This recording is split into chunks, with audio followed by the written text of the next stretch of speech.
कब और कैसे वापस आ गया किसी को भी मालूम ना था और ना मालूम हो सकता था। सोचने समझने का वक़्त ना था। वाल और काइन अपने अमले के साथ जहाज़ में सवार हो गए और जहाज़ से कीमती सामान और खाले उतारने का काम शुरू कर दिया। मुकामी स्कीमों आबादी की बर्फ़ गाड़ियों की मदद से सामान को पनाहगाहों में मुंतकिल किया जा रहा था, क्योंकि जहाज़ सफ़र के काबिल ना था। जहाज़ और वो चारों तरफ से बर्फ़ के समंदर से घिरे हुए थे। जब जहाज़ का हमला वापस इस जगह पर आया तो चाम दोबारा पूरी सरार तौर पर गायब हो चुका था। इस दफ़ा सबको इस बात का पुख्ता यकीन हो गया कि चाम डूब चुका है और अब यहाँ का क़याम बेसूद है।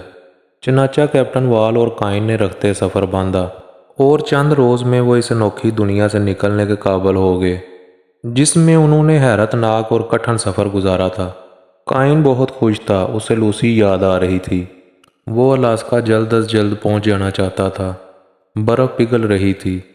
एक माल बरदार अमदादी जहाज़ का भी इंतज़ाम हो चुका था। बचा कुचा सामान उसमें लाद दिया गया। एक बार फिर इस काले और नीले बेकरां समंदर में सफ़र के लिए रवां दवां हो गए। काइन लूसी के बारे में बातें कर रहा था कि उसके सुरख सुरख होंठ बड़े दिलकश हैं। ऐसे सुरख के उन्हें आतशी होंठ कहा जाए तो बेजाना होगा। और जब सुरख लिबास में बलबूस होती तो शोला दिखाई देती, क़यामत नज़र आती है और गज़ब ढाती है।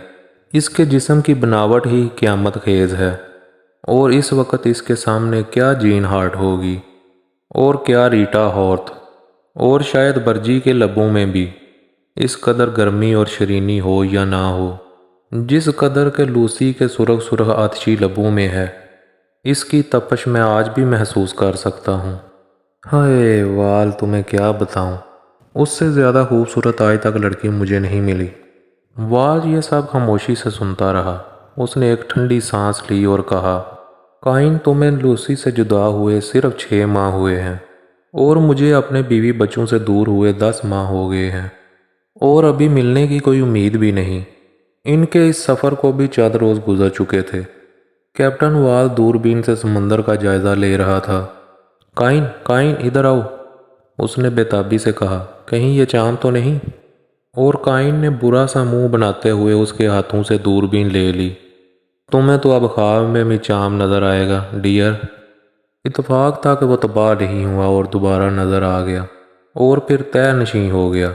इसने चंद लम्हे दूरबीन से देखा और दूरबीन वाल को वापस करते हुए कहा, कोई समंदरी चट्टान है, चाम वाम कुछ नहीं। नहीं काइन, ये नहीं हो सकता। मैंने एक जहाज़ को तैरते हुए देखा है, वो बिल्कुल उसी की तरह का था। होगा, हो सकता है कोई और जहाज़ हो और वो चट्टान की ओट में चला गया हो, उसने बेजारी से इजहार किया। वाल की मुतलाशी आंखों के साथ अभी भी दूरबीन लगी हुई थी। देखो देखो काइन, जल्दी देखो। और काइन ने उससे दूरबीन छीनकर अपनी आंखों से लगा ली। कुछ नज़र आया? उसने परजोश लहजे में पूछा। हाँ, ये तो एक जहाज़ है, पर उस पर ना ही कोई झंडा नज़र आ रहा है और ना ही और कोई ज़िंदगी के आसार नज़र आ रहे हैं। बस तो फिर ये चाम ही है। हमें फ़ौरन इस तक पहुंचना चाहिए। मैं तुम्हारे इस फैसले की तायद नहीं करूँगा, काइन ने खुशगवार लहजे में कहा। लेकिन उस वक़्त तक वाल अपने जहाज़ के कप्तान के कमरे तक पहुंच चुका था।